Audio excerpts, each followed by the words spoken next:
welcome back to Jurassic Park Japan in Jurassic World Evolution 2. It's been a while and I'll tell you why it's been a while in a little bit, but let's just first get to building right here. So someone has been requesting a certain type of build over the course of several comments, and yeah, I listen, I read, allegedly, and I thought it was a really fun idea, which really, you know, blended well with the whole, you know, Gojira little homage here. So I felt like this would be really fun, and I have an idea of how I want to tackle it.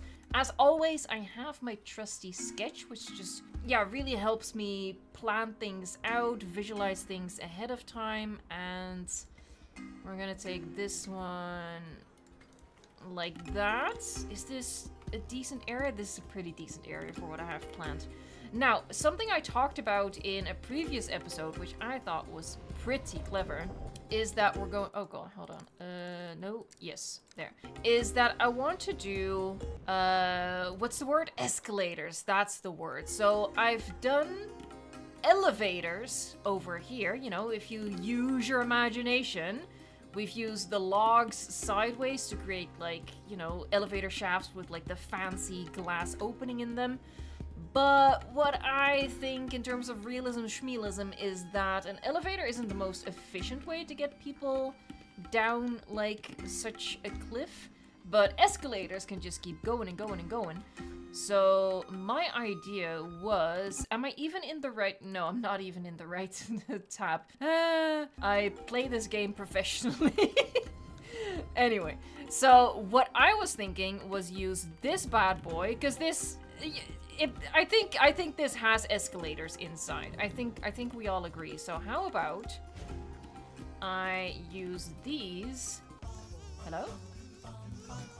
All right, hold on. Technical difficulties, there you go. I'm gonna use the move tool to move them.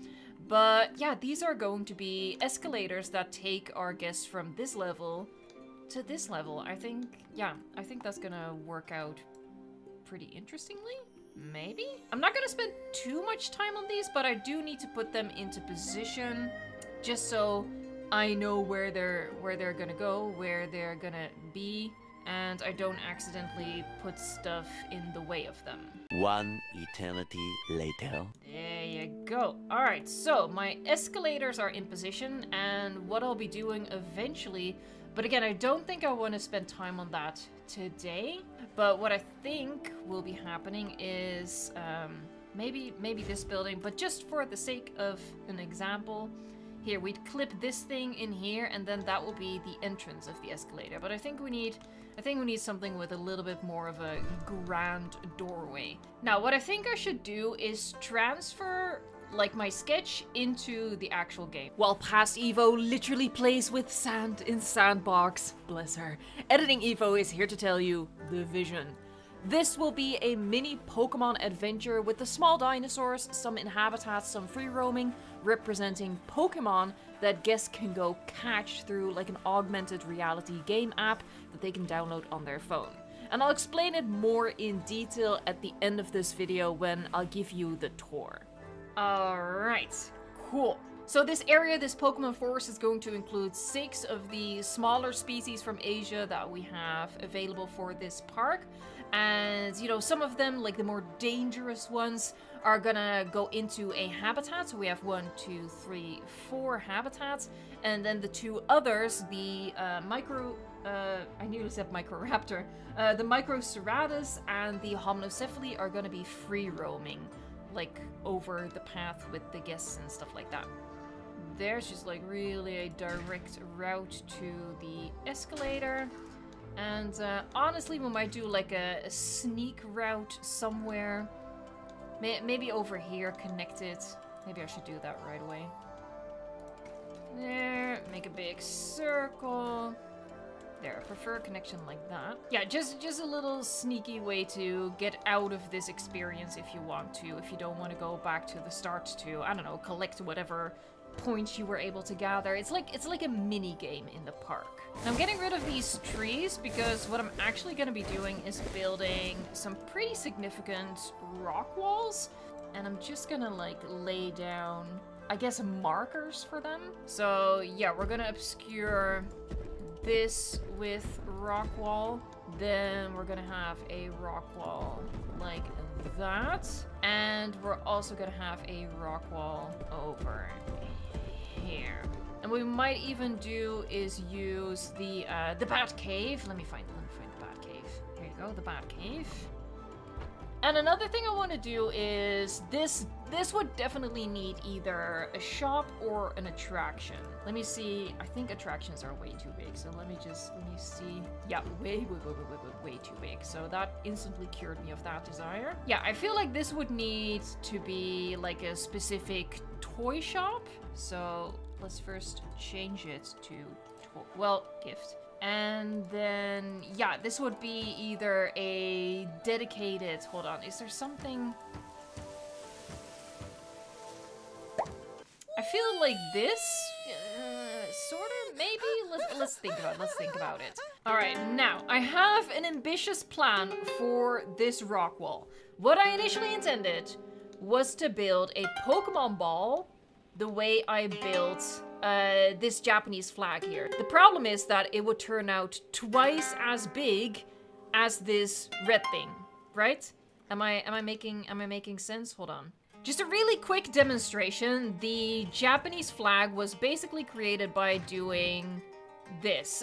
This is an oversimplification. It was a lot more complicated than that, but you know, you've seen that in a previous video, right? How I did that. And just by filling this out, I managed to make a full circle. Now, to make a Pokemon ball, I would have to do this. There. And then like that. And I'd have to fill it out this way, but the same way as I did the other circle, right? You can just imagine just how many pieces it would take to create this upper sphere. I'm not gonna spend any more time. And then for the lower part of the sphere, I'd have to do this. And again, you can imagine just how many pieces that would be, how long that would take. And I was 100% willing to do that. I was gonna do that. But I will admit, it would have turned out bigger than I would have liked it to be. That's what she said. But you get the picture, right? It would have been a huge freaking Pokeball. And that's not necessarily what I wanted. So I think that not only is my quicker way quicker and easier for me, I think it's actually also the better way. And I'm gonna show you what I had in mind. Alright, so we need a red one, we need a white one, and then we're gonna turn it on its side. Let's copy that angle. There. Alright, do you see where I'm going with this? And now obviously we need a black stripe down the middle, as we don't necessarily have perfect piece to achieve this, but hold on, where was it? There you go, this bad boy right here is gonna have to make do. Sink it down. Yeah, it's gonna look a little grayish, but again, this is the best black piece that we have. And then for the circle, it's a little smaller than I would like. That's what she said. Stop it. Get some help. Oh, actually, I didn't take something into account. Oh, it might work, it might work. Oh yeah, it's way smaller than I would like, but I have no other choice. It looks so... But I think, you know what, I think that once we start doing what I intended to be doing, it's gonna be alright. It's gonna be alright, you just have to believe. This is definitely a case of trust the process, okay? Trust the process. You know what? It's not that bad. It's not that bad. But it's gonna be this way, so we've just carved it out. Can I still grab this one? I can. Okay, let's get it a little bit lower. There, just about like that. There. Honestly, I think that's pretty decent. And then what I'm gonna be doing is I'm gonna be flipping this. I feel like maybe I need to, hold on. One more change is turning it The water has like proper physics on it, so it should just, you know, nicely come streaming down. There's gonna be like a pond underneath this thing, so it's all gonna make sense. But yeah, I just wanted to make sure that we'd have a perfect circle, and then the rest of it, once I have this upright and against the rock wall, which, again, rock wall, still needs to be made, I'm gonna be filling it in with rocks. And the rim of the fountain is just gonna make sure that we maintain that perfect circle, not just in, like, the proper dimensions, but just a nice, crisp edge. There, and we're not going to be seeing the rest of the colors anymore, so now we have, I think, a pretty decent... Oh, wait, what? Okay, I have to be mindful of that. That's the light. But yeah, I think that's a pretty decent Pokeball to just get the theming across. We'll go back to real-time building later in the video, but for now we gotta whip out the speed build and make quick work of this. My preferred way of building up a rock wall is by placing rows of rocks and then grabbing them and putting them into position one row at a time. To make the face of the rock wall smooth, I don't know why I said it like that, I used the top of the Batcave decoration by just angling these pieces onto their sides. Then I gotta grab my Pokeball, making sure I select all the individual pieces, and then I can move it into position. I felt the water sprays looked a little odd, so I don't know why, but for some reason my solution was to add extra fountains, thinking that maybe it would look more purposeful, but honestly this is a step I regret. I think it just looks messy. I built a second Pokeball on the other side of the rock wall without these extra fountains, and it looks a lot better. Because we have water pouring down, we need to add some decorative water below to make it make sense, but also it's just gonna look quite nice to have a pond there. Now to obscure all the parts around the Pokeball that we don't want to see, and this is a bit of a tedious process. I personally find it quite relaxing, but, you know, probably not interesting to look at. In the meantime though, allow me to apologize for the delay this episode has suffered. It was just a perfect storm of and then situations, you know? It started with taking a mini vacation the first week of January, and then we had Stream Week, and then I had a bit of an autistic shutdown due to construction work in my street, which was very noisy, and then we had a crumb from Frontier, and then we had the Prehistoric Kingdom Dev Diary, and then we had the Walking with Dinosaurs images, and then finally we had the Jurassic Island debacle. Anyway, it just all added up to a long, unintended delay, but fret not, we are back in business. What I think really makes a rock wall look better is putting some foliage into it, and my favorites for this are the fluffy timber trees and the modded willow trees. Before we can move on, I need to lay down the path, and this was a little finicky with how the path always wants to snap together, so I'll readily admit that the shaping isn't quite how I imagined, close enough.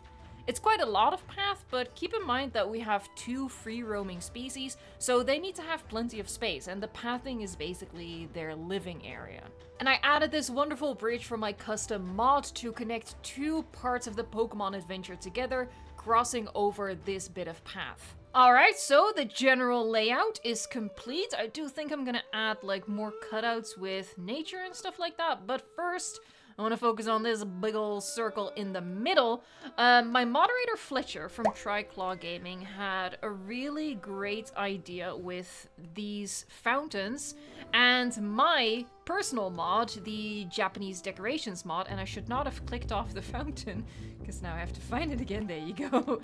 But yeah, it is to use the bridges to cross the water of the fountain, so I'm gonna try to center it as prettily as possible. And then we're gonna use these bad boys, and you can see that they just about cross over it. We're gonna have to angle them a teeny tiny bit, so how about we do that? So I'm gonna be placing 4 of them in total. So we need, there you go, 4 bridges. I'm just gonna grab one of them, and I'm gonna angle this one the way I would like. So let me turn it the right way. Oh, hold on. No. Don't turn it first. Angle it first. It's always a bit of trial and error. There you go. So we're gonna angle it, and I think if we raise it up now, we should be good. I think that's pretty good. We're going into the ground here. We're touching that concrete ledge. Let's do it maybe a little more. There, something like that. So I'm gonna place this, and now I'm gonna copy this angle.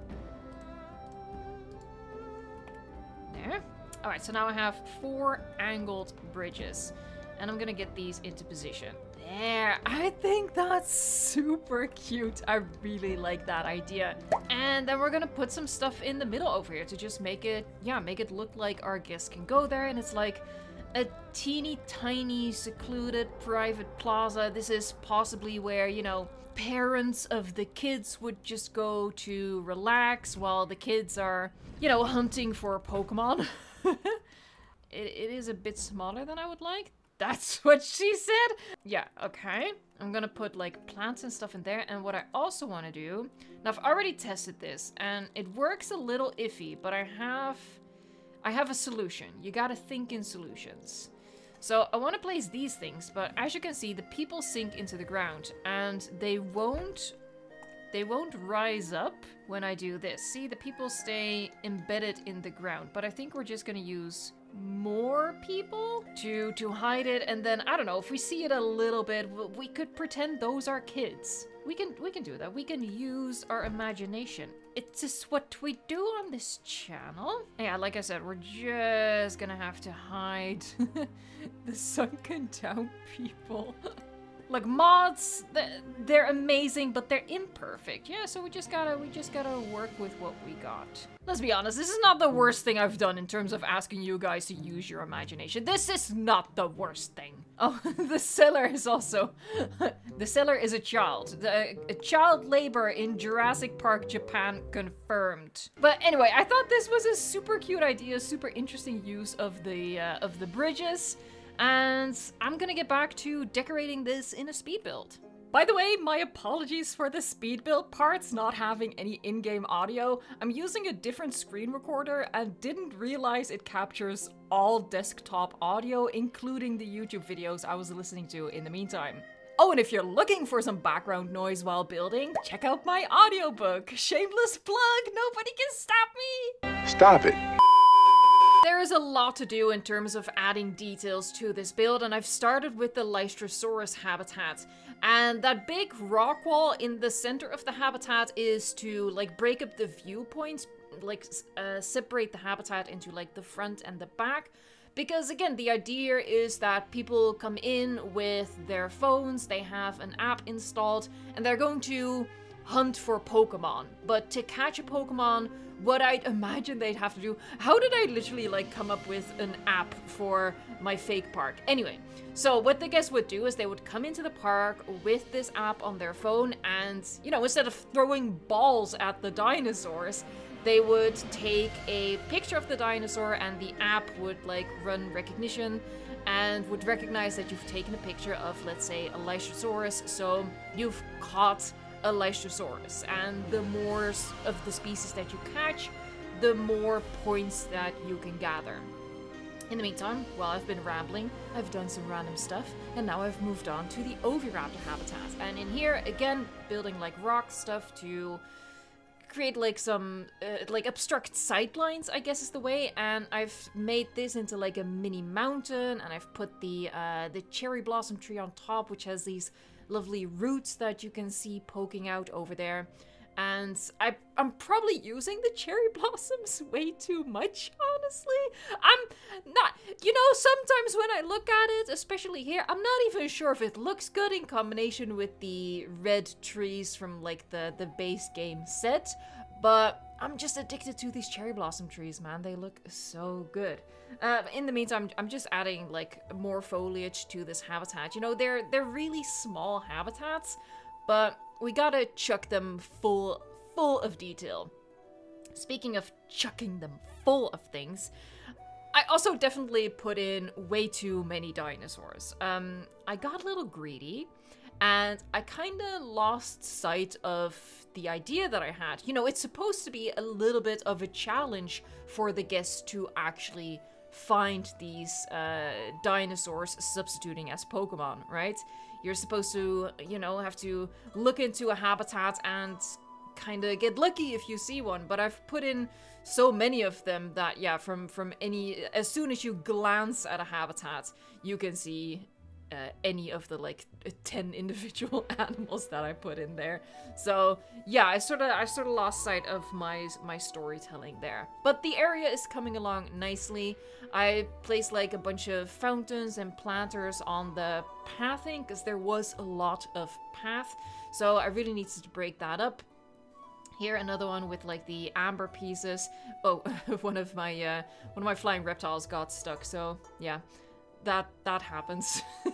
Anyway, this is the Crichtonsaurus habitat. Now, Crichtonsaurus is a lot bigger than the other species in this little area. Oh, across the way, this habitat right here is for Sinosauropteryx. But back to the Crichtonsaurus. The speed build is going too fast, but back to the Crichtonsaurus. It is a lot bigger than the other species in here, you know, Microstratus, Homalocephali, Lycosaurus, Sinosauropteryx, Oviraptor. But I wanted 6. Why? Because I had 4 habitats, and I knew I wanted the Homalocephali and the Microstratus, god dang it. I wanted the Microstratus and the Homalocephali to be free roaming, so I needed 4 other species for the habitats that I created, or that I had planned at that point. So I figured I'd put Crichtonsaurus in as well. And yeah, it's a bit bigger, but you know, some Pokemon can be bigger as well. And the reason Crichtonsaurus is not one of the free roaming species is simply because, you know, it is quite a bit bigger. So honestly, I feel like the size alone would make it sort of a safety issue. Even though I feel like Homalocephali, the way it sometimes looks at you, Homalocephali will mess you up. Homalocephali has 0 chill. I'm like convinced of it. I don't necessarily think Homalocephali is the perfect choice for a free roaming species, but yeah, I wanted it. Realism shrealism. I don't care. In the meantime, I'm making good progress on this build here.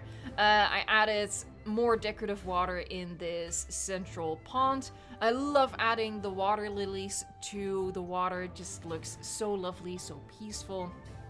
Adding the cattail, reeds, I guess is the word, and even more rocks. So many rocks, it boggles the mind, I tell you. But yeah, we're coming up on the end of the speed build here, and I'm getting ready to show you the end result, which I really hope that you're gonna like. And of course, before you leave, if you leave, please do give the video a like and subscribe for more builds. Oh my gosh, it's looking so good. Allow me to give you a tour of the Pokemon Adventure, and I did add an invisible gate over here, and you can see why. It's just to make sure that our Pokemon don't escape. Now, I know that this way it no longer works for guests, but you know, due to that thing over there and many other details in the park, this park can never be open to guests anyway, because it would just crash. So we have Homalocephali, we have some Microstratus greeting us. You know, don't throw any balls at them. The idea here is you get an app on your phone, you'd walk up to the dinosaur, you take a picture, the app recognizes it's a Homalocephali, and thus, oh god, nearly kicked the Microstratus. But yeah, the app recognizes the animal, and then you, quote-unquote, caught it in your Pokemon collection. We have the first habitat for the Lycosaurus. Like I said during the build part, I definitely added way too many individual animals. I need to get rid of a couple of them to make the game a little bit more challenging, but I like how this all has come together. I think this looks really nice. We have the central plaza that obviously we can't get up. These bridges don't work, unfortunately. But what we can do is go over here and we can look out into what is currently a very empty park. But can you imagine once this is done? It's gonna be so epic. If you want to see that, if you want to make sure that you don't miss out on any of that, please hit the subscribe. And yeah, I hope you're as excited to be seeing that end result as I am. Hey, buddy! Okay, coming through here. Again, we're just going to go around this beautiful plaza. There's going to be some glamour shots at the very end of the video to show the park, or show the build in a better way, I think. Here we have the second Pokeball, and you see what I mean, right? The 4 sprays are way better than what I did with the other one. It's just way too cluttered what I did with the first one, so this one turned out much nicer. you live and you learn. You live and you learn. And thankfully for you guys, you can learn from my mistakes. So yeah, I'm expecting to see lots of awesome Pokeballs out there. Alright, here we have the Oviraptors. Again, way too many of them. They're cute though. Doing a little dance. And then behind here is the Crichtonsaurus. There they are. Hi, cutie. They're so small. We have a park map. It doesn't really look like my park. Doesn't really look like Jurassic Park Japan, but oh well. You can buy a snack, and through the magic of editing, we're gonna cross this bridge. Ooh, magic. I'm not even gonna edit this out. It's just gonna be awkward and cringe. There you go. Alright, so here we are at the last part, just a circular path around a bit of decorative water. There's some snack stalls, like some food carts back there. And the last species, the Sinosauria. What are you waiting for?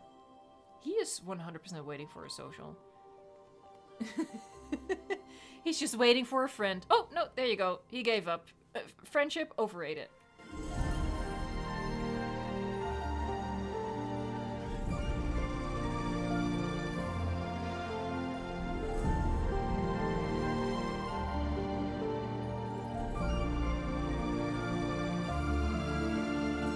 This was such a fun build. I was a massive Pokemon fan growing up, with like the poster of all the Generation 1 Pokemon on my bedroom door, and I still have a folder with Pokemon cards from back in the day. Let me know down below if you were or are a Pokemon fan too. Thank you so much for watching, liking, subscribing, and until next time, enjoy the game.